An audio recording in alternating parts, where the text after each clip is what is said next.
महाराज जी की दी हुई बुद्धि, उन्हीं के दिए हुए विचारों से दास आप नारायण रूप संगत के चरणों में रखने का प्रयास करेगा।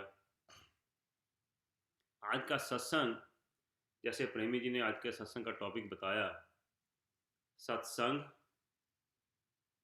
आत्मचिंतन यानी स्वाध्याय और फिर सत्सिमरन। बहुत ही बेसिक विचार है आज का, लेकिन इसमें बहुत सी बारीकियां छुपी हुई हैं। दास उन बारीकियों को पॉइंट आउट करने की कोशिश करेगा, जिससे ये जो छोटी छोटी बारीकियां हैं, ये इसकी इम्पोर्टेंस मुझे पता इनकी चल सके। देखिए, सत्संग में जो भी जीव जाता है, उसका कुछ ना कुछ तो ईश्वर की तरफ ध्यान जाने के लिए, उसका जो है चित्त उसमें जाने के लिए करता है।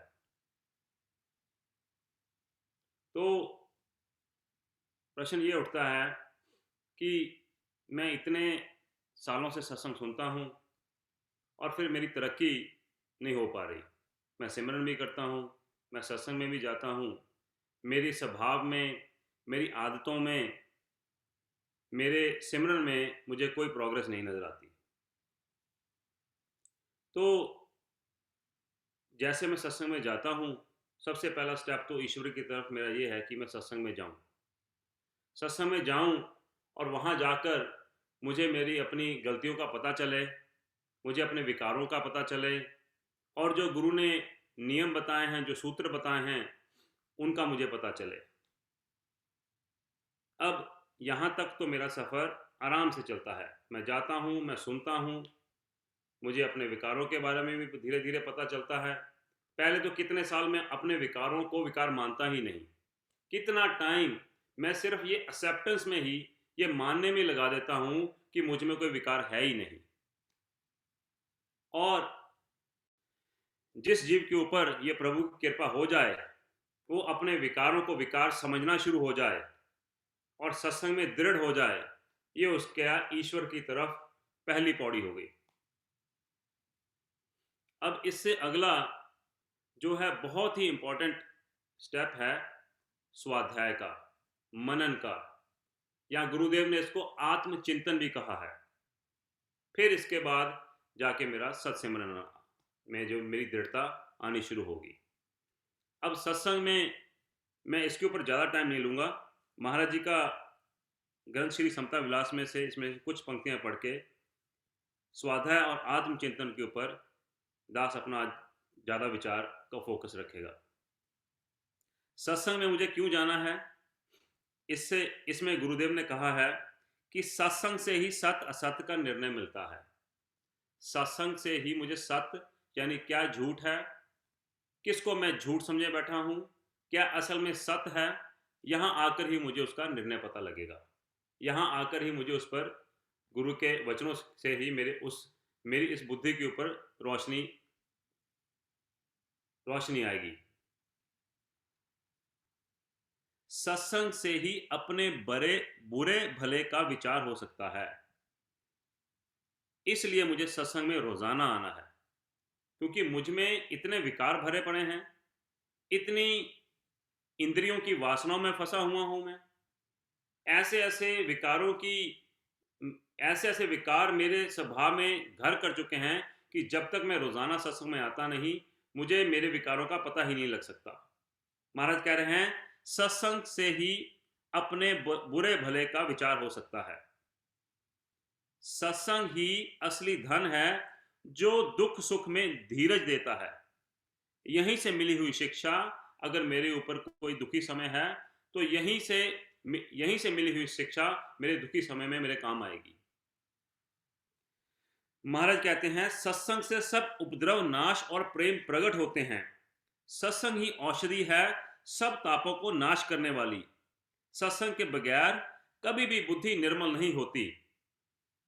आगे महाराज कहते हैं जब तक देह में प्राण है, मुझे सत्संग में कब तक जाना है, जब तक देह में प्राण है तब तक सत्संग में एकत्र होकर अपने जीवन का सुधार करना चाहिए। जो मेरे जैसे जीव ये सोचते हैं कि मुझे सब अकल है, मैंने सब पढ़ लिया है। ये लाइन महाराज ने अंत में उसके लिए लिखी है, उस जीव के लिए लिखी है। सत्संग में तब तक मुझे जाना है जब तक मेरे देह में प्राण है। ये सत्संग की इतनी महत्ता गुरुदेव ने इसकी बताई। यहां से ही मेरा ईश्वर मार्ग का सफर शुरू होता है। और इसमें दृढ़ता, अगर मेरी इसमें दृढ़ता नहीं तो आगे मेरा कभी आगे मेरी कभी प्रोग्रेस हो ही नहीं सकती। तो पहले मैं सत्संग में अपने आने की दृढ़ता को पक्का करूं। इसके बाद अगर मैं सत्संग में आ गया, यहाँ पर आकर जैसे अभी दास ने कहा कि मुझे मेरे विकारों का, मुझे सत असत के बारे में पता चलेगा, तो इसके आगे का मैं ऐसे एक छोटी सी एग्जांपल से सफ़र आपको समझाना चाहता हूँ कि मान लीजिए मैं शहर से किसी गांव की तरफ निकला हूँ और एक चौराहे पर आके मैं खड़ा हो गया, मुझे रास्ते का नहीं पता। तो किसी ने मुझे रास्ता बता दिया कि यहाँ से आप राइट हैंड हो जाइए और ये रास्ता सीधा गांव को जाएगा और वो आपको आपकी मंजिल तक पहुँचा देगा। अब मैं चौराहे पर खड़ा हूँ, चौराहे पर खड़ा होके मैंने अपने आप को इस बात की तसल्ली दे दी कि मुझे रास्ता पता चल गया, और वो उस चौराहे पर ही मैंने अपना जो है डेरा डाल लिया। और सिर्फ रास्ता पता होने के मुझे पता लग जाने के बाद मैं अपने चित्त को ये तसल्ली देता रहूं कि मेरी मंजिल तय हो जाएगी। तो आदरणीय प्रेमियों, आप मुझसे इस बात से सहमत होंगे कि ऐसे जीव को सिर्फ बेवकूफ़ी का ही टाइटल दिया जा सकता है। लेकिन अब बात ये मैं अपने बारे में कर रहा हूं, तो मैं अपने आप को बेवकूफ़ तो कतई समझता ही नहीं हूं, तो मैं अपने आप को गलत भी कभी समझूंगा ही नहीं। देखिए कितने कितने साल हो गए सत्संगियों को सत्संग में आते आते, लेकिन आप देखेंगे कईयों की चाल वहीं की वहीं खड़ी है। उनकी इंद्रियों पर कोई कंट्रोल नहीं, कोई 5 विकारों पर कंट्रोल नहीं। कितने कितने साल सिमरन करते हो गए, कहेंगे जी हमारा तो कुछ नहीं बना। तो यहां पर गुरुदेव का एक बहुत ही इंपॉर्टेंट सूत्र है, स्वाध्याय, मनन, जिसको गुरुदेव ने आत्मचिंतन भी कहा। जब तक मैं सत्संग में आके अपने विचार सुनने, महाराज के गुरुदेव के विचार, उनकी शिक्षा, उनकी टीचिंग सुनने के बाद मेरा ये अगला स्टेप, मेरी ये खुद की मेहनत अपने आप नहीं होती, ये खुद की मेहनत मैं नहीं करता, तो मेरी इस ईश्वर मार्ग पर प्रोग्रेस नहीं होने वाली। ये आत्मचिंतन, ये स्वाध्याय, ये मेरा मनन मेरे विचारों में ऐसी क्रांति लेके आएगा कि ये तुझे, अगर तेरे विचार गुरु के विचारों से मेल खाने शुरू हो गए, तेरा मनन, तेरा स्वाध्याय, तेरा आत्मचिंतन गुरु के शिक्षा के अनुसार शुरू हो गया, तो तेरे विचारों में ऐसी क्रांति आएगी कि तुझे गुरु के चरणों तक ये ले जाके ही छोड़ेगी। प्रभु प्रेमियों, मनन, स्वाध्याय या आत्मचिंतन ये मेरे खुद की मेहनत होनी चाहिए। जब मैं सत्संग में, देखिए सत्संग में आके मुझे प्रेरणा मिल सकती है, मुझे रास्ता दिखलाया जा सकता है, लेकिन मुझे चलना खुद ही पड़ेगा। प्रेरणा मैं सत्संग से लेकर जाऊं, आगे गुरु की टीचिंग मुझे रास्ता दिखलाए, उसके ऊपर मेरा अपना मनन हो, मैं अपनी दिनचर्या को देखूं, अपनी आदतों को देखूं, अपने स्वभाव को देखूं। और ये अगर मेरा जो है आदतें, मेरा स्वभाव, ये मेरा तब तक नहीं बदल सकता जब तक मेरा आत्मचिंतन पूरी दृढ़ता से नहीं, ये सत्संग के साथ साथ नहीं चलता। जब तक मेरा आत्मचिंतन, मेरा स्वाध्याय, मेरा मनन नहीं होगा, मेरे स्वभाव में कोई चेंज नहीं आएगा, मेरी आदतों में कोई चेंज नहीं आएगा। अगर मेरा स्वभाव नहीं बदला, मेरे खाने पीने की आदतें नहीं छूटी, मेरे काम में कोई कमी नहीं, मेरे क्रोध में कोई कमी नहीं, मेरे 5 विकार मेरे में कूट कूट के भरे हुए हैं, तो वो शुरू तो कहीं ना कहीं से होगा ना। सबसे पहले मैं उसमें अपने स्वभाव में चेंज ला सकता हूं आत्मचिंतन से। अब देखिए महाराज ने आत्मचिंतन के ऊपर एक पूरा चैप्टर लिखा है, जिसका मुझे बिल्कुल भी कोई इंपॉर्टेंस नजर नहीं, उसकी समझ में नहीं आती। मैं सत्संग सुनता हूं और फिर सीधा सिमरन पर बैठने की कोशिश करता हूं, और फिर सिमरन से फेल होकर फिर मैं इस शिक्षा से ऐसे दूर हो जाता हूं कि मैंने सब कुछ ट्राई कर लिया, ये मेरे बस की बात नहीं। बहुत ही ये बारीक सूत्र है गुरुदेव का, स्वाध्याय का, मनन का, और जिस जीव ने भी इसको दृढ़ता से अपनाया उसका ईश्वर मार्ग तय होना ही होना है, इसमें कोई दो राय नहीं। देखिए महाराज आत्मचिंतन के बारे में कितने ही इंपॉर्टेंट विचार गुरुदेव ने लिखे हैं। ये ग्रंथ श्री समता विलास से पेज 631 631 पेज पर चैप्टर आत्मचिंतन वचन नंबर 14। महाराज कह रहे हैं, तमाम जूनियों में मानुष जन्म की उच्चता इसी में है कि तमाम मानसिक विकारों से अपने आप को पवित्र करे और सतग्रही भावना में अति दृढ़ता धारण करे। अब ये बताइए, ये पहली लाइन जो गुरु ने लिखी है, मैं अपने मानसिक विकारों से कैसे पवित्र हो सकता हूं बिना आत्मचिंतन किए, बिना स्वाध्याय, बिना मनन किए। आगे गुरुदेव कह रहे हैं, रोजाना जिंदगी का परम कर्तव्य यही है कि आत्मचिंतन द्वारा अपने आप को भ्रम अंधकार से जागृत करें और परम प्रसन्नता निर्वास पद प्राप्ति का यत्न करें। देखिए कितनी इंपॉर्टेंस गुरुदेव ने यहाँ पर आत्मचिंतन की, स्वाध्याय की बताई है। और मैं समझता हूँ कि मैंने सत्संग में दो बातें सुन ली और मेरा इसी से सत्संग में बैठे बैठे, इस यानी कि इस चौराहे पर बैठे बैठे ही मुझे मेरे गुरु के चरणों की प्रीति, मुझे गुरु का घर मिल जाएगा। है ये पॉसिबल? गुरुदेव कह रहे हैं, रोजाना जिंदगी का परम कर्तव्य यही है कि आत्मचिंतन द्वारा अपने आप को भ्रम अंधकार से जागृत करें। ये भ्रम का जो पर्दा मेरी आंखों के, मेरी बुद्धि के आगे गिरा हुआ है, ये जब तक मेरा रोजाना का आत्मचिंतन नहीं होता, ये भ्रम मेरे बुद्धि के ऊपर से नहीं उठ सकता।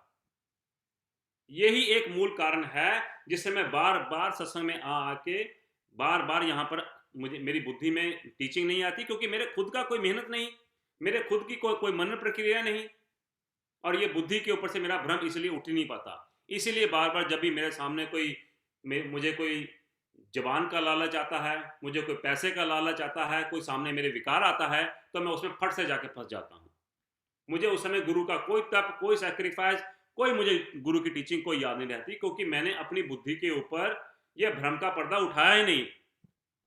महाराज कह रहे हैं, एक बार फिर सुने, रोजाना जिंदगी का परम कर्तव्य यही है कि आत्मचिंतन द्वारा अपने आप को भ्रम अंधकार से जागृत करें और परम प्रसन्नता निर्वास पद प्राप्ति का यत्न करें। और अगर ये भ्रम का पर्दा मेरी बुद्धि से उड़ता है, तो ये गुरुदेव के वचन है प्रभु प्रेमियों, कि ये अंधकार का, ये जो भ्रम का पर्दा जो मेरी बुद्धि से उठता है, तो ये मुझे परम प्रसन्नता, मुझे निर्वास पद तक, जिसमें मेरी कोई वासना ही ना रह जाए। ये आत्मचिंतन में इतनी शक्ति है, इतना इंपॉर्टेंस है ये मेरे लिए। महाराज कह रहे हैं, और परम प्रसन्नता निर्वास प्राप्ति का यत्न करें। इसके आगे का वचन गुरुदेव ने और ही इसके ऊपर, आत्मचिंतन के ऊपर एक एक लफ्ज अपने मुखारबिन से निकाल के उसके ऊपर मोहर लगा दी है। वचन नंबर 15 देखिए, गुरुदेव के चॉइस ऑफ वर्ड्स कितने इंपॉर्टेंट, कितने उच्च शब्द गुरु ने लिखे हैं। परम उन्नति, परम खोज, परम सूझ, परम बोध, परम मूल, परम तृप्ति, परम ज्ञान, परम विज्ञान, परम निर्भयता, परम शूरवीरता, परम पवित्रता, परम जागृति, इस मानुष जन्म में केवल एक आत्मचिंतन से ही है। अब बताइए, किस किस तरह के मेरे पास महाराज ने क्या क्या उन्नति के साधन, क्या क्या गुरुदेव ने मुझे यहाँ पर बता दिया, और मुझे इस आत्मचिंतन के बारे में मैं बिल्कुल बेहोश हूँ। एक बार फिर से दास पढ़ना चाहता है ये, परम उन्नति, परम खोज, परम सूझ, परम बोध, परम मूल, परम तृप्ति, परम ज्ञान, परम विज्ञान, परम निर्भयता, परम शूरवीरता, परम पवित्रता, परम जागृति, इस मानुष जन्म में केवल एक आत्मचिंतन से ही है। सिर्फ और सिर्फ यही कारण है जो दास की बुद्धि समझ रही है कि इसी कारण से ही मेरा जो है ईश्वर मार्ग का जो सफर है वो तय नहीं हो पाता।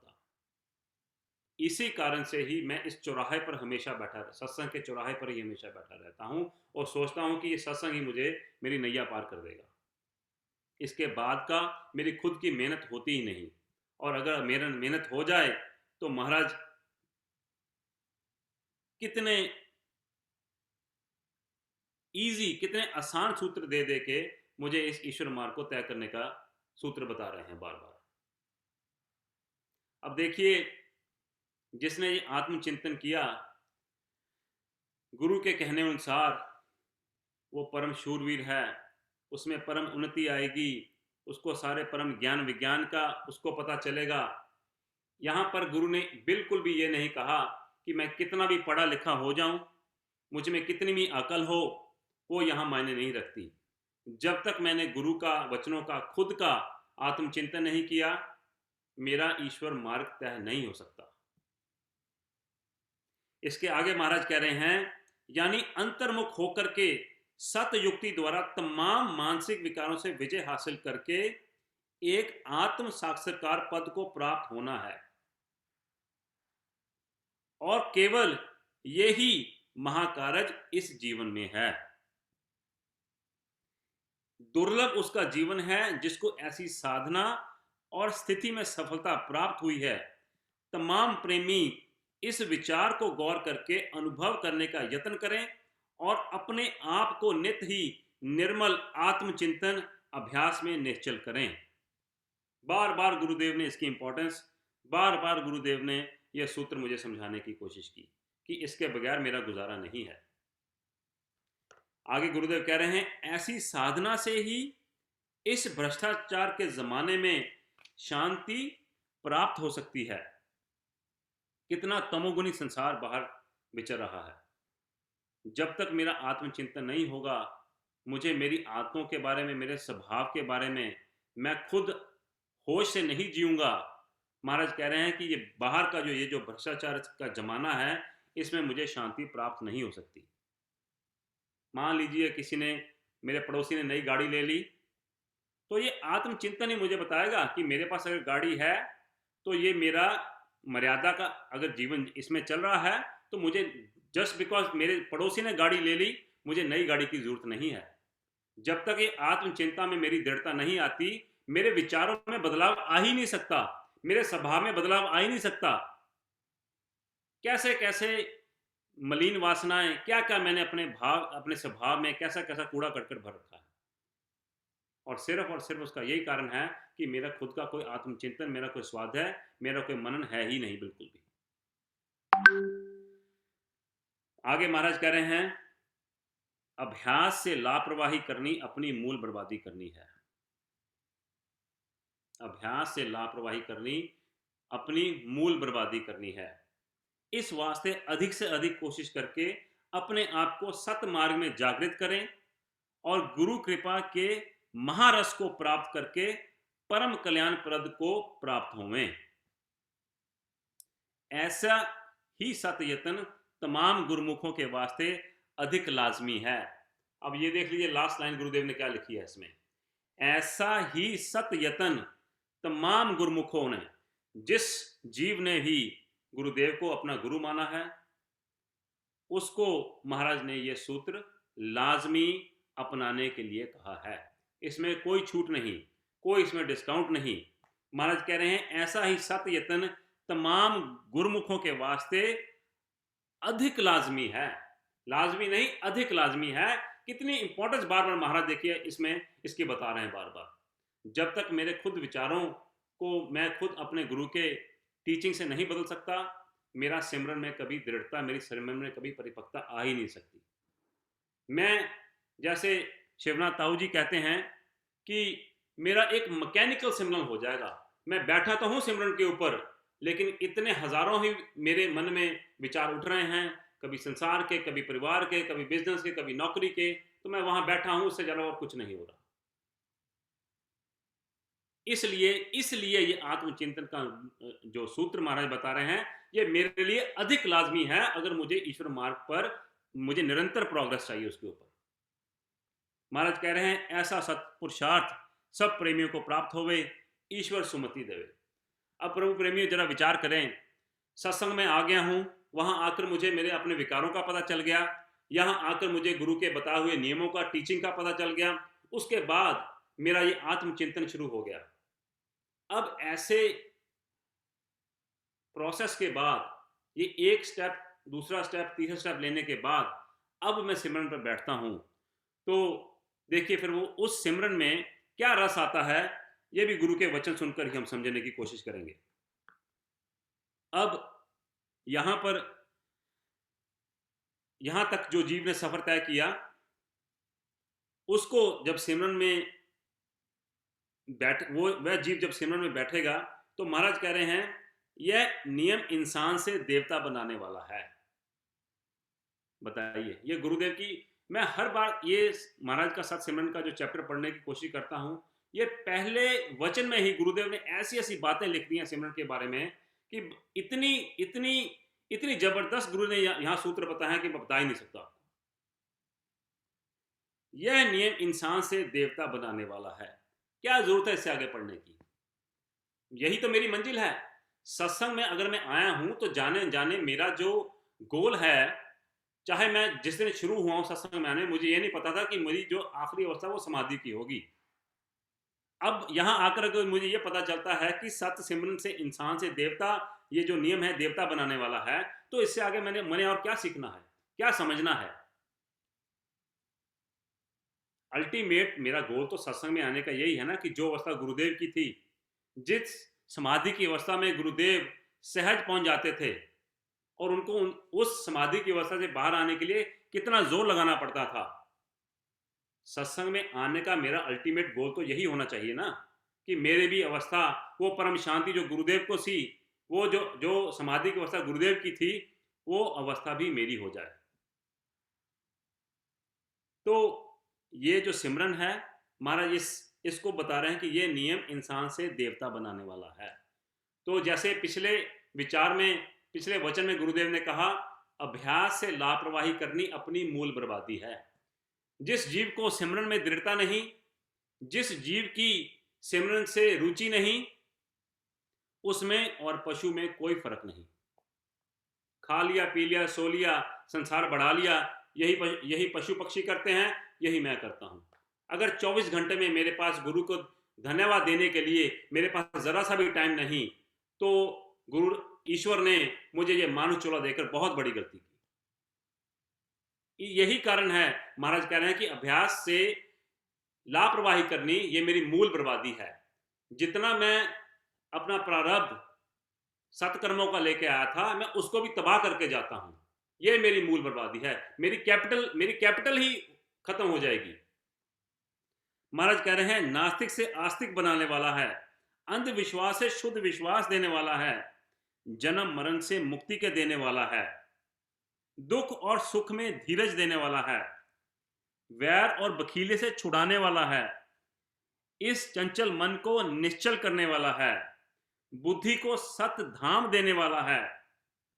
सब इबादत, रियाजत यानी पूजा पाठ, भक्ति, योग सत सिमरन ही है। सब ग्रंथों की सार, सब गुरुओं की हिदायत, सब अवतारों का जीवन सत सिमरन ही है।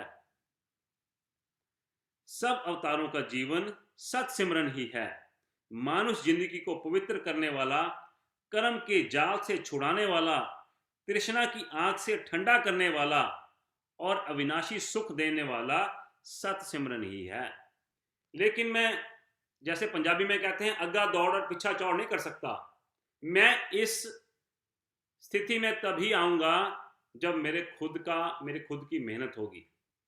जैसे गुरुदेव ने पिछले वचन में बताया, मुझे आत्मचिंतन में दृढ़ता लानी ही पड़ेगी सिमरन की इस स्टेज पर पहुंचने के लिए।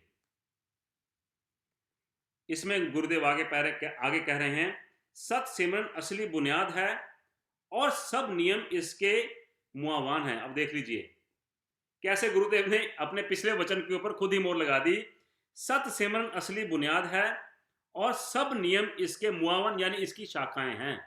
सत्संग, सेवा, सिमरन, स्वाध्याय, मेरा मनन, सब ये सत सिमरन की ही शाखाएं हैं।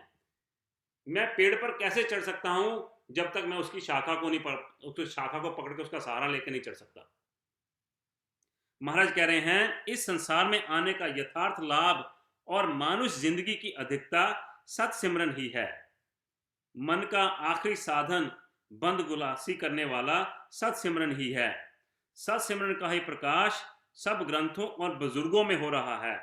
इस वास्ते इस नाशवान संसार में सत्सिमरन को धारण करके कल्याण को हासिल करना चाहिए। इसके ऊपर महाराज ने और भी कई वचन लिखे हैं। दास की प्रार्थना है जिज्ञासुओं से कि जो अपने ईश्वर मार्ग को दृढ़ करना चाहे वो महाराज के इन आत्मचिंतन का जो पूरा चैप्टर है उसमें गुरु ने एक से ऊपर एक वचन दिया है। उसके बाद ये सत्सिमरन का महाराज का ये ग्रंथ श्री समता विलास में चैप्टर है, इसका स्वाध्याय करें, इस पर मनन करें। देखिए जो जिज्ञासु, जिस जिज्ञासु को अपनी निरंतर प्रोग्रेस चाहिए और जिसको अपने स्वभाव के ऊपर, अपने कर्मों के ऊपर हमेशा उसके ऊपर उसकी दृष्टि बनी रहे, उसके लिए ये सारा का सारा, जैसे दास ने बताया, पहले सत्संग, फिर आत्मचिंतन, फिर सिमरन, ये सारा का सारा प्रोसेस उसके हमेशा उसके जहन में, उसके अंतःकरण में ये हमेशा दृढ़ता से उसका पालन करना पड़ेगा उसको। तो जैसे गुरुदेव ने अपने शिष्यों के बारे में क्या क्या अपेक्षाएं गुरुदेव ने रखी हैं, मैं उन अपेक्षाओं पर तभी खरा उतर सकता हूं जब तक मैं नहीं उतर सकता जब तक मैं ये गुरु के इन बताए हुए बहुत ही छोटे छोटे सूत्र, और ये बहुत ही इंपॉर्टेंट सूत्र, ये छोटे सूत्र ही जो गुरुदेव की इंपॉर्टेंस ये बता रहे हैं सूत्रों में, ये ही डिफरेंस है जो मुझे अन्वत मूढ़ा बनाता है और गुरुदेव को एक सत्पुरुष बनाता है। ये छोटे छोटे सूत्र ही मुझे गुरुदेव के चरणों तक ले जाएंगे। इनको मैं बिल्कुल भी ये ना समझूं कि ये मेरे लिए नहीं है, इनको पकड़ पकड़ के ही मैं गुरु के चरणों तक पहुंच सकता हूं। महाराज का एक आखिरी छोटा सा पहरा पढ़ के दास अपनी वाणी को विराम देगा। कितने तपमयी, कितने सैक्रिफाइसेस, कितने बलिदानी गुरु मिले हैं। देखिए, अगर आप लोगों का कल्याण हमारे जीवन की आहुति से हो सके तो यह समझेंगे कि इनका जीवन सफल हो गया। आप लोगों के कल्याण के लिए, आपकी सेवा में इनकी जिंदगी का एक एक क्षण और खून की एक एक बूंद भेंट की जा रही है। गुरु ने कोई कसर नहीं छोड़ी मुझे मेरा ईश्वर मार्ग पर दृढ़ता से चलने के लिए। कमी और सिर्फ कमी है तो मेरी अपनी खुद की मेहनत की। इस विचार में दास से अगर कोई गलती हो गई हो तो नारायण रूप संगत के चरणों में हाथ जोड़ के माफी मांगता हूँ। ओम ब्रह्म सत्यम सर्वम।